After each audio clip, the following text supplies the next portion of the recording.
உயர்ந்தவர், உமக்கு மேல் ஒருவரும் இல்லையே.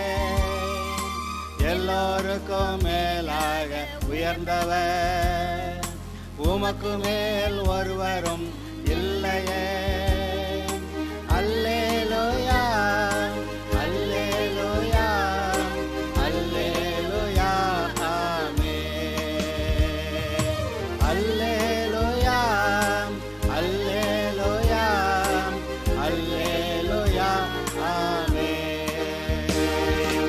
ஒருவரால் சிருஷ்டிக்கப்படாமலே தாமாக என்றென்றும் இருப்பவர், ஒருவரால் சிருஷ்டிக்கப்படாமலே தாமாக என்றென்றும் இருப்பவர். அல்லேலூயா, அல்லேலூயா, அல்லேலூயா. இப்போதும் கூட தேவனோடு கூட இருக்கிற நமது உறவை நன்றாய் பாதுகாத்து கொள்ளுகிறதை பற்றி உங்களிடத்தில் வேதத்திலிருந்து சில வசனங்களை பேச விரும்புகிறேன். தேவனுடன் நமக்கு இருக்கக்கூடிய உறவு என்று சொன்னால் நாம் தேவனுக்கு பிள்ளைகளாக இருக்கிறோம் என்று சொல்லிவிடலாம். அவருடைய சாயல், அவருடைய ரூபத்தில், அவருடைய சுபாவத்தை உடையவர்களாய் நாம் கிறிஸ்துவுக்குள் புது சிருஷ்டிகளாய் உண்டாக்கப்பட்டிருக்கிறோம். ஆதலால் இந்த பூமியிலே நாம் ஏதோ அடிமை அல்ல, தூசி அல்ல, குப்பை அல்ல. இயேசுவின் இரத்தத்தால் கழுவப்பட்டு பரிசுத்தமாக்கப்பட்டவர்களும், பரிசுத்த ஆவியினாலே நாம் பரிசுத்தமாக்கப்படுகிறதுனாலே நம்மிடத்தில் இருக்கிற பாவங்கள் நீக்கப்பட்டது என்ற அந்த உணர்வோடும் கூட இனி பாவம் செய்யாமல் இருப்பதற்கு அவருடைய வசனத்தினால் நாம் காக்கப்படுகிறோம். ஒருவேளை இனி பாவம் செய்ய ஆசை வரும்போது வசனம் நம்மை தேக்குகிறது, பரிசுத்த ஆவியானவர் நம்மை தடுக்கிறார் என்ற இந்த காரியங்களை நான் உங்களுக்கு ஏற்கனவே சொல்லியிருக்கிறேன். இப்பொழுது இதை இன்னொரு கண்ணோட்டத்தில் நாம் அதை பார்க்க விரும்புகிறோம். இப்பொழுது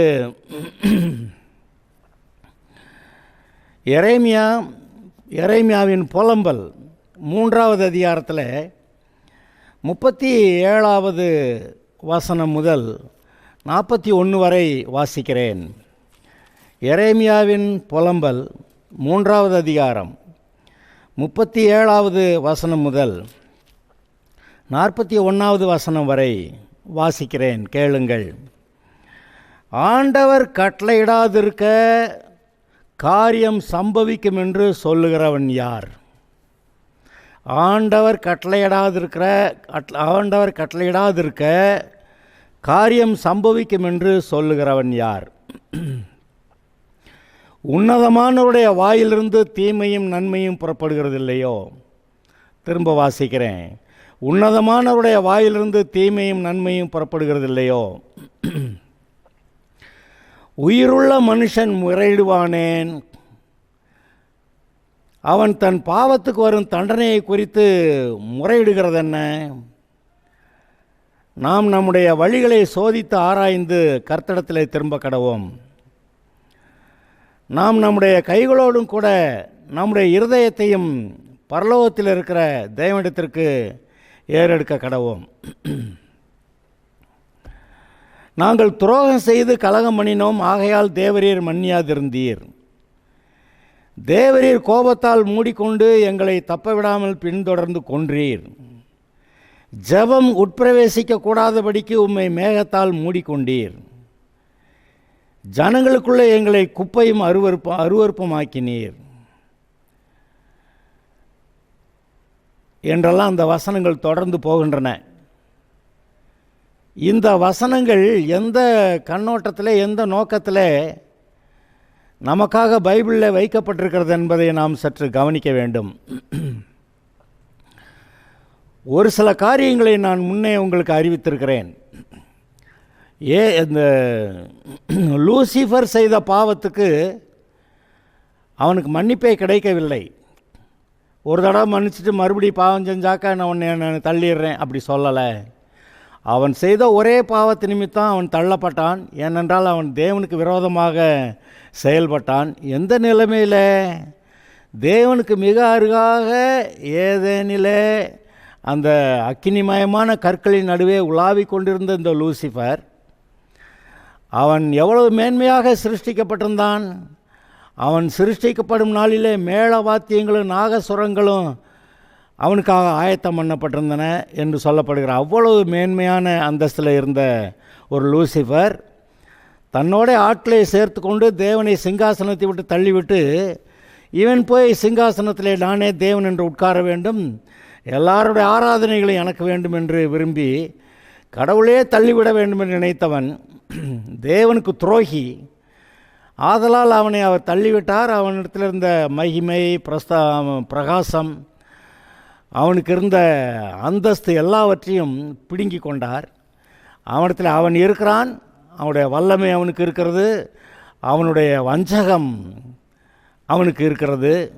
மற்றபடி அவனிடத்தில் இருந்த பிரகாசம், மகிமை, அந்தஸ்து எல்லாம் நீக்கப்பட்டவனாய் தேவனுக்கு விரோதியாய், அவன் தேவனுக்கு விரோதியாய் இருக்கிறபடியாலே மனுஷனுக்கு விரோதியாய், மனுஷனை பாவம் செய்ய வைத்து நரகத்துக்கு தள்ளுகிறவனாய், தேவனிடத்திலே வஞ்சம் தீர்க்க முடியவில்லை. ஆதலால் கீழ்ப்படியாத அவருடைய பிள்ளைகளிடத்திலே வஞ்சம் தீர்த்து அவர்களை நரகம் கொண்டு போகிறேன் என்று சொல்லி, இப்படிப்பட்ட நிலைமையிலே சாத்தான் இப்பொழுது இருக்கிறதை நீங்கள் எல்லாரும் அறிந்திருக்க வேண்டும். இதுவரைக்கும் அறியாதிருந்தால் நீங்கள் கட்டாயம் அறிய வேண்டும். ரெண்டாவது, ஆதாம் பாவம் செய்தான். அவன் பாவம் செய்தபோது அவனுக்கு மரணம் உண்டாகும் என்று சொல்லப்பட்டது. அதாவது சாகவே சாவாய் என்று சொல்லப்பட்ட போது அவனுடைய ஆவிக்குரிய மரணமும் அவனுடைய சரீர மரணமும், அதன் முடிவிலே அவன் நித்திய கால நரகத்துக்கு போகிற அந்த காரியமும் அவனுக்கு அறிவிக்கப்பட்டிருந்தது. ஆனாலும் அவன் தேவனோடு கூட சேர்ந்து தேவனுடைய வழியிலே நடக்க சித்தமாயிராமல், அதாவது அந்த ஜீவ விருட்சத்தின் கனியை புசிச்சிருந்தா அவன் தேவனை தனக்கு தன்னுடைய தலைவர் என்று தேவனுடைய வழியிலே நடக்கிறேன் என்று அவன் தீர்மானித்திருந்திருப்பான். ஆனால் அந்த ஜீவ விருட்சத்தின் கனியை புசிக்காமல் அங்கே சாத்தானுடைய சார்பாய் வைக்கப்பட்டிருந்த அந்த நன்மை தீமை அறியத்தக்க அதன் கனியை புசித்தால் மரணம் வரும் என்று சொல்லப்பட்ட, அது மாத்திரமல்ல, அது நிமித்தம் அவன் பிசாசுடைய கட்சியிலே சேர்கிறான் என்ற அந்த விவரத்தோடு கூட இருந்ததே, அந்த மரத்தின் கனியை பறித்து புசித்தான். ஒருத்தி பறித்து கொடுத்தா இவன் புசித்தான். ஆக இங்கே நன்றாய் கவனியுங்கள். ஆதாமுக்கு ஏன் மனம் திரும்ப வாய்ப்பு கொடுத்தார் என்று நீங்கள் ஒரு கேள்வி கேட்கலாம். ஏன் மனம் திரும்ப வாய்ப்பு கொடுத்தார்? லூசிஃபர் பாவம் செய்யும்போது அவனை பாவம் செய்ய வைக்கக்கூடிய எந்த சக்தியும் அங்கே இல்லை. தேவன் இருந்தார், தேவதூதர்கள் இருந்தார்கள். இவனுக்கும் சுயாதீனம் கொடுக்கப்பட்டிருந்தது, நல்ல உயர்ந்த அந்தஸ்து இருந்தது. அவனுக்கு இருந்த அந்தஸ்தை நினைத்து பார்க்கும் பொழுது அவனுடைய சிருஷ்டிப்பின் போது மேளவாத்தியங்களும் கிண்ணறங்களும் அவனுடைய அந்த எல்லாம் ஆயத்தம் பண்ணப்பட்டிருந்தது என்று சொன்னால் எவ்வளவு மேன்மையானவன் என்று நினைக்கிறோம். பார்த்தீங்களா? அவனை பாவம் செய்ய வைக்கக்கூடிய சக்திகள் எதுவுமே அவனை சுற்றி இல்லை. இவன்தான் பாவத்தின் முழு உருவமாக இருக்கிறவன். அதாவது பாவத்தை உண்டாக்குனவே இவன் தான். ஒருவேளை பிசாசு எதை சிருஷ்டித்தான்னு கேட்டிங்கன்னாக்க அவன் பாவத்தை சிருஷ்டித்தான் என்று நாம் சொல்லலாம். அவன் எதையும் சிருஷ்டிக்க முடியாது, அவன் நன்மையை செய்ய முடியாது, தீமையை செய்ய முடியாது என்று நாம் சொன்னாலும் கூட பாவம் உருவானது இந்த லூசிஃபர்கிட்ட. அது மாத்திரமல்ல, இன்றைக்கு அவன் பாவத்தின் மொத்த உருவமாக இருக்கிறான், தேவனுக்கு விரோதியாக இருக்கிறான். அதன் நிமித்தம் அவன் நமக்கு விரோதியாக இருக்கிறான். ஆதலால் அவனுக்கு மன்னிப்பே இல்லை. ஆனால் ஆதாம் பாவம் செய்தபோது தேவனுக்கு இருந்தாலும் கூட அவனை பாவம் செய்ய வைக்கக்கூடிய தீய சக்தியாகிய பிசாசு அவனை வஞ்சித்து அல்லது ஏதோ ஒரு விதத்தில் ஏமாற்றி அவனை பாவம் செய்ய வைக்கிறதான பிசாசு அங்கே இருந்தது. ஆதலால் ஆதாமுக்கு கர்த்தர் ஒரு அலவன்ஸ் கொடுத்தாரு. என்னது? நீ பாவம் செய்துட்டியா, நீ மறுபடியும் திரும்ப என்னிடத்தில் வருவதற்கு உனக்காக ஒரு ஆடு அடிக்கப்படுகிறது. உன்னுடைய பாவத்துக்காக பரிகாரம் செய்ய கர்த்தராகிய இயேசு கிறிஸ்து வருவார். அவர் உன்னுடைய பாவத்துக்கு பரிகாரம் செய்வார். ஆதலால் இன்றைக்கே நீ என்னிடத்தில் திரும்பணுமானா திரும்பி வரலாம். பின்னால் அவர் பரிகாரம் செய்வார். ஆதலால் தான் சொல்கிறோம், இயேசுவானவர் அவருக்கு முன்னிருந்த பாவங்களையும் முன்னிருந்த மனிதர்களும் மனம் திரும்பி இருந்தால் அவர்களை மன்னித்திருக்கிறார். அவருக்கு பின் வந்தவர்கள், அது நமக்கு தெரியும். இப்போ நம்மெல்லாம் இயேசுவுக்கு பின் வந்தவர்கள், நாம் கர்த்தரிடத்தில் மன்னிப்பு கேட்டால் மன்னிப்பு கிடைக்கிறது. அதுபோல் இயேசுவுக்கு முன்னால் இருந்த தலைமுறைகளிலும் இயேசுவானவர் ஒரு பஸ்கா ஆட்டுக்குட்டியாக அங்கே அவர்களுக்கு காட்சியளித்தார். அல்லது ஆதாமுக்கு அடிக்கப்பட்ட ஒரு ஆடு, அதோட ஆட்டு தோலை தான் அவன் உடுத்தி அந்த நிர்வாணத்தை வெட்கத்தை மூடுவதற்கு அவனுக்கு பயன்பட்டது. ஆதலால் அன்று முதலே அவனுக்கு பாவ மன்னிப்பு இருக்கிறது என்று, மனம் திரும்பினால் மறுபடியும் தேவனிடத்தில் வரலாம் என்று ஒரு வாய்ப்பு கொடுக்கப்பட்டிருந்தது. ஏன் லூசிஃபருக்கு கிடைக்காத வாய்ப்பு ஏன் ஆதாமுக்கு? லூசிஃபர் பாவம் செய்தபோது அவனிடத்தில் அவனை சுற்றி எந்த பாவம் செய்ய வைக்கக்கூடிய சக்தியும் கிடையாது. ஆனால் ஆதாம் பாவம் செய்தபோது அவனை பாவம் செய்ய வைக்கக்கூடிய சக்தியாக பிசாசு அங்கே இருந்தான். ஆதலால் ஆதாம் மனம் திரும்பலாம் என்று கர்த்தர் அவனுக்கு ஒரு வாய்ப்பு கொடுத்திருந்தார். மனம் திரும்பினா மன்னிக்கப்படுகிறான். மறுபடியும் தேவனுடைய பிள்ளையாக இருக்க வாய்ப்பு இருக்கிறது. அது எந்த அளவுக்கு இருக்கிறது என்பதை ஆதாமுக்கு மட்டுமல்ல, இயேசு கிறிஸ்து வரைக்கும் இருந்த எல்லா மனிதர்களுக்கும் எந்த அளவுக்கு இருந்தது என்பதை இன்றைக்கு நீங்கள் பாவம் செய்துவிட்டு இப்போ நான் மனம் திரும்புகிறேன்னா உங்களுக்கு எந்த அளவுக்கு கர்த்தர் விடுதலை கொடுக்கிறாரோ, எந்த அளவுக்கு மறுபடியும் உங்களை தன்னோடு கூட சேர்த்து கொள்ளுகிறாரோ, அது அந்த அளவுக்கு ஆதாம் முதல் இயேசு கிறிஸ்து வரைக்கும் இருந்த எல்லா மனிதர்களுக்கும் இருந்தது. எந்த அளவுக்கு கர்த்தர் உங்களை மன்னிக்கிறார் என்று சொல்லுகிறது? இயேசுவின் ரத்தம் உங்களை கழுவி உங்களை பரிசுத்தப்படுத்துகிறது மாத்திரமல்ல, கிறிஸ்துவுக்குள் புது சிருஷ்டியாக. அது மட்டுமல்ல, பாருங்கள், எந்த தேவதூதனை கர்த்தர் தமது வலது பாரத்தில் உட்கார வைக்கலை. ஆனால் உங்களை என்னையும் கிறிஸ்துவுடனே கூட அவருடைய வலது பாசத்தில் உட்கார செய்திருக்கிறார் என்று எழுதியிருக்கிறது. அவருடைய குமாரனாய் இயேசுவை நம்முடைய சத்துருக்களை உமக்கு பாதபடி ஆக்கி போடு வரைக்கும் இடத்துல வலது பாரத்தில் உட்காரும் என்று சொன்னது போல, இன்றைக்கு கிறிஸ்துவுடனே கூட நீங்களும் நானும் அங்கே உன்னதத்தில் தேவனுடைய வலது பாரசத்தில் உட்கார வைக்கப்பட்டிருக்கிறோம். அதாவது ஆதாமுடைய காலம் முதல் இயேசு கிறிஸ்து காலம் வரைக்கும் உண்மையாக மனம் திரும்பியவர்கள் எந்த அளவுக்கு அவர்கள் மன்னிப்பை பெற்றிருப்பார்கள் என்று காட்டுவதற்காக இதை சொன்னேன்.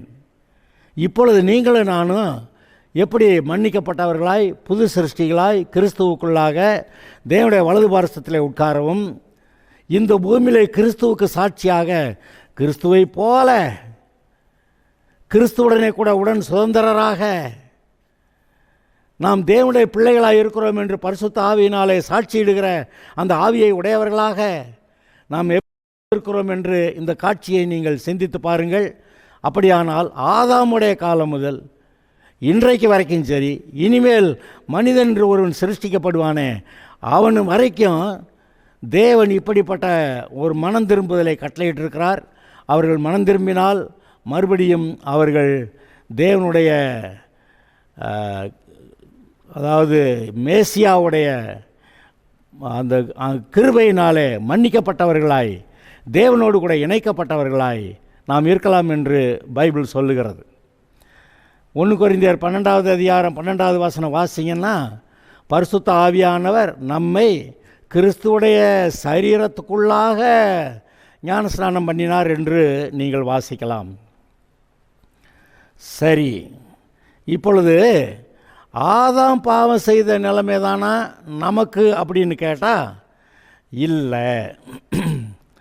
லூசிஃபர் பாவம் செய்யும்போது பாவம் செய்ய வைக்கக்கூடிய சக்தி அங்கே எதுவும் இல்லை. ஆனால் ஆதாம் பாவம் செய்தபோது அவன் பரிசுத்தமாக தான் இருந்தான். அவன்கிட்ட எந்த பாவமும் இல்லை. ஆனால் அவனை பாவம் செய்ய வைக்கக்கூடிய சக்தி பிசாசு அங்கே இருந்தது. ஆதலால் அவனுக்கு மனம் திரும்ப வாய்ப்பு கிடைத்தது. அது அவனுக்கு இருந்ததை விட இன்றைக்கு உங்களுக்கும் எனக்கு இருக்கக்கூடிய நிலைமை வேறு என்று நான் சொல்ல வருகிறேன். என்னவென்று நீங்கள் யோசித்து பாருங்கள்.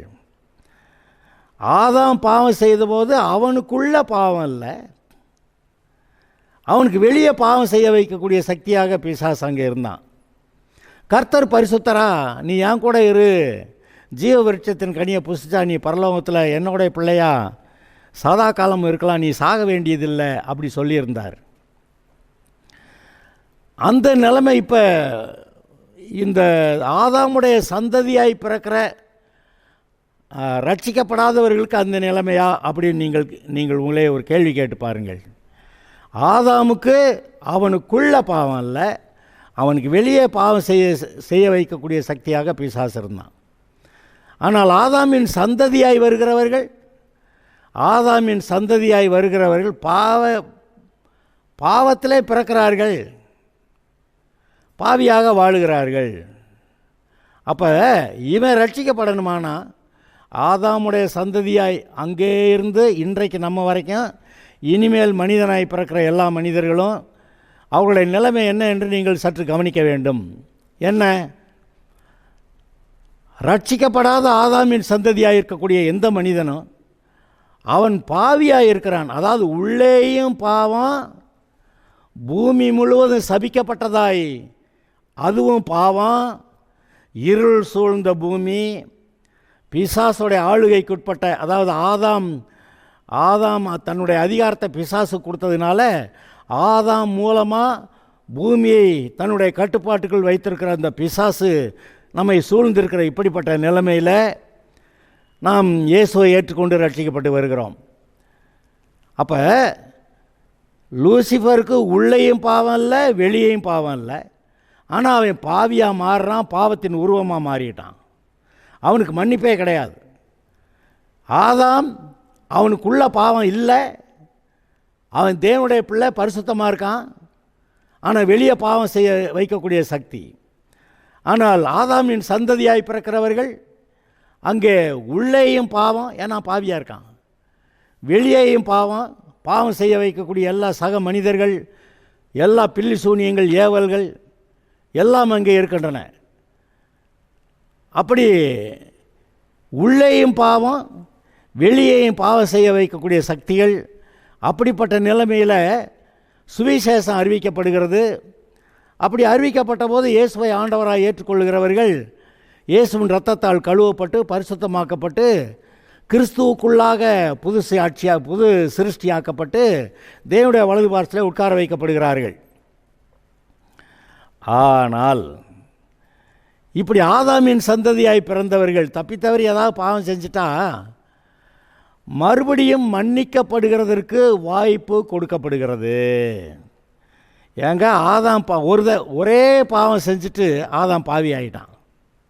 ஹலோ, கவனிக்கிறீங்களா? ஒரே ஒரு பாவம் செஞ்சுட்டு ஆதாம் பாவி ஆகிட்டான். இன்றைக்கு இயேசுவை ஆண்டவராக ஏற்றுக்கொண்டு ரட்சிக்கப்பட்டிருக்கிற தேவனுடைய பிள்ளையாக இருக்கிற கிறிஸ்துவுக்குள் புது சிருஷ்டியாக இருக்கிற நீங்களும் நானும் ஏங்க, ரட்சிக்கப்பட்ட ஒரு பாடு நம்ம பாவமே செய்யலை. அப்படி பாவம் செய்யாத ஆள் யாராவது இருந்தால் சொல்லுங்கள்.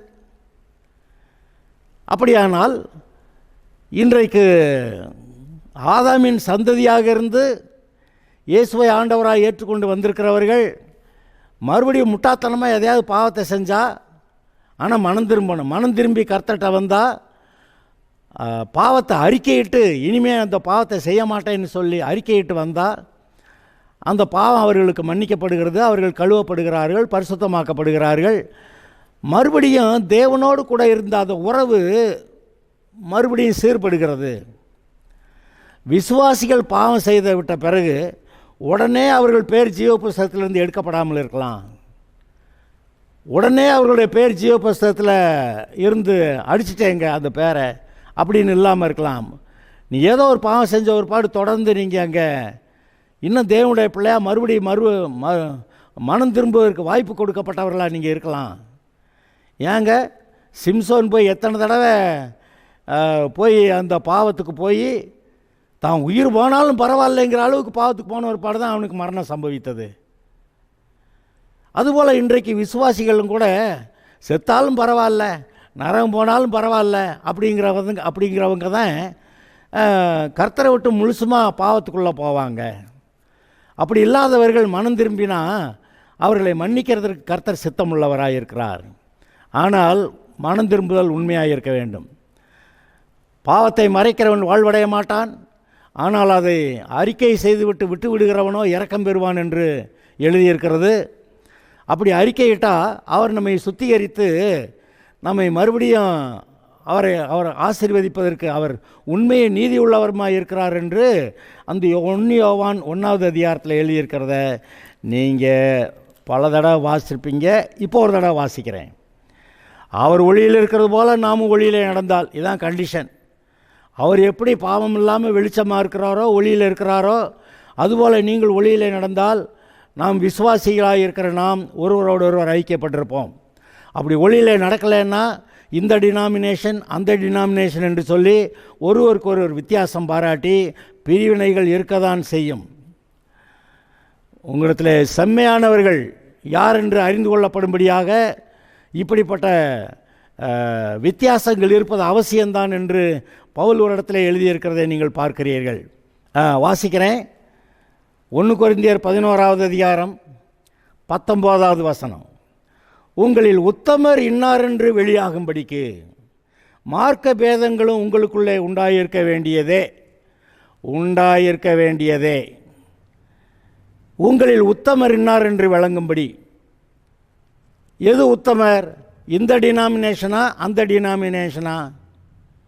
எந்த டினாமினேஷனும் கிடையாது. கர்த்தருக்கும் உங்களுக்கு இருக்கக்கூடிய உறவு அது சரியாக இருக்கிறதா இல்லையா என்பதை பற்றி பேசுகிறது. இன்றைக்கு மார்க்க பேதங்கள். அப்போ உத்தமமாக இருக்கிறவங்க எந்த மார்க்கத்தில் எந்த டினாமினேஷனில் இருந்தாலும் அவங்கள நேசிப்பாங்க.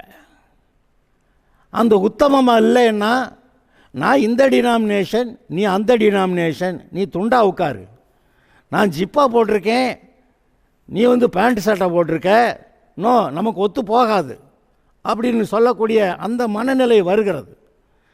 அங்கே இந்த பிரச்சனைகள் எங்கே நீங்கும்? அவர் ஒளியில் இருக்கிறது போல நாம் ஒளியிலே நடந்தால் விசுவாசிகளாக இருக்கிற நாம் யாவரும் ஒருவரோடொருவர் ஐக்கியப்பட்டிருப்போம். இல்லாட்டா இந்த ஐக்கியம் கிடையாது என்று பைபிள் திட்டமாய் சொல்லுகிறது. அவருடைய குமாரனாய் இயேசு கிறிஸ்துவின் ரத்தம் சகல பாவங்களை நீக்கி நம்மை சுத்திகரிக்கும். நமக்கு பாவம் இல்லை என்போமானால் நம்மை நாமே வஞ்சிக்கிறவர்களாக இருப்போம், சத்தியம் நமக்குள் இராது. அதனால் பாவம் இருக்கிறத அறிக்கை செஞ்சு விடணும். நம்முடைய பாவங்களை நாம் அறிக்கையிட்டால் நம்முடைய பாவங்களை நமக்கு மன்னித்து எல்லா அநியாயத்தையும் நீக்கி நம்மை சுத்திகரிப்பதற்கு அவர் உண்மையை நீதியும் உள்ளவராக இருக்கிறார்.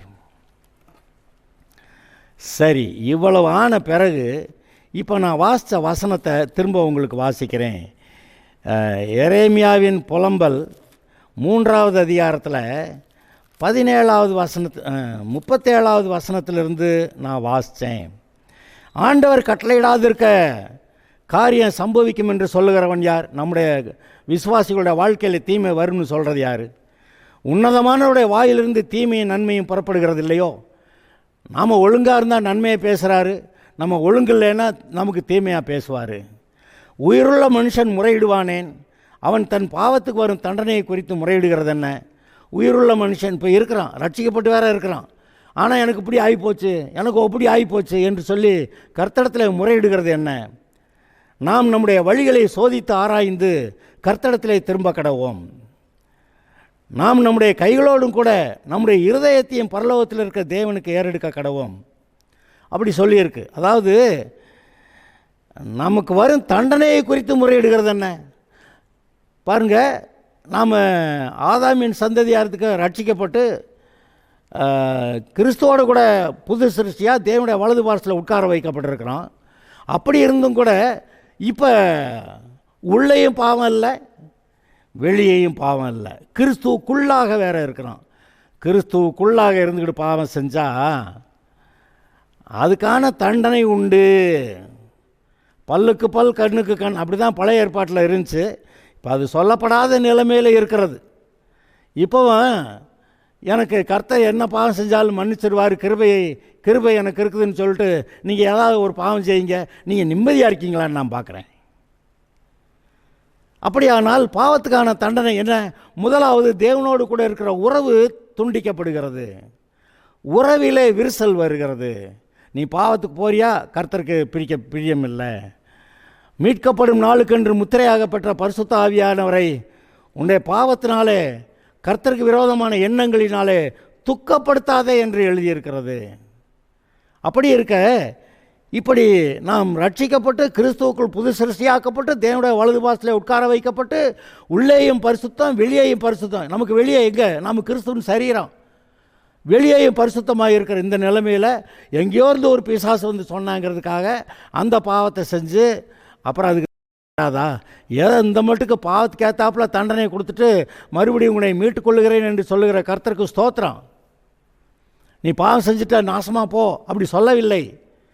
இப்பொழுதும் ஏதோ சிறிய பெரிய பாவம் செய்த எல்லா விசுவாசிகளுக்குள்ளும் நீ மனம் திரும்பு, நீ மனம் திரும்பு, நீ மனம் திரும்பு என்று ஒவ்வொருடைய உள்ளத்திலும் பேசக்கூடிய சத்தம் கேட்கிறதா கேட்கவில்லையா? அது கேட்கிறது.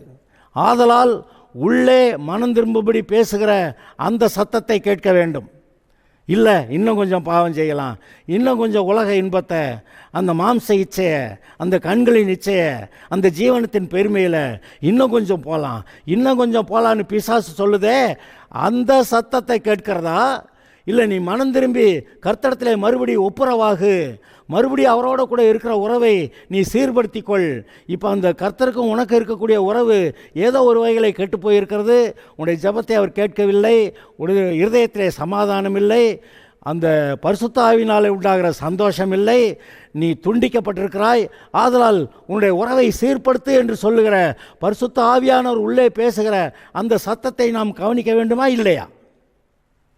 அப்படி கவனிக்கும்போது அவர் சொல்கிறாரு, நாம் நம்முடைய வழிகளை சோதித்து ஆராய்ந்து கர்த்தரிடத்திலே திரும்ப கடவோம். என்னது? நாம் நம்முடைய வழிகளை சோதித்து ஆராய்ந்து கர்த்தரிடத்திலே திரும்ப கடவோம். நாம் நம்முடைய கைகளோடும் கூட நம்முடைய இருதயத்தையும் பரலோகத்தில் இருக்கிற தெய்வத்திற்கு ஏறெடுக்க கடவோம். வெறு வாயால் பாவ அறிக்கை செஞ்சு வெறு வாயால் பாவத்தை அறிக்கையை விட்டுறேன்னு சொல்கிறதில்ல.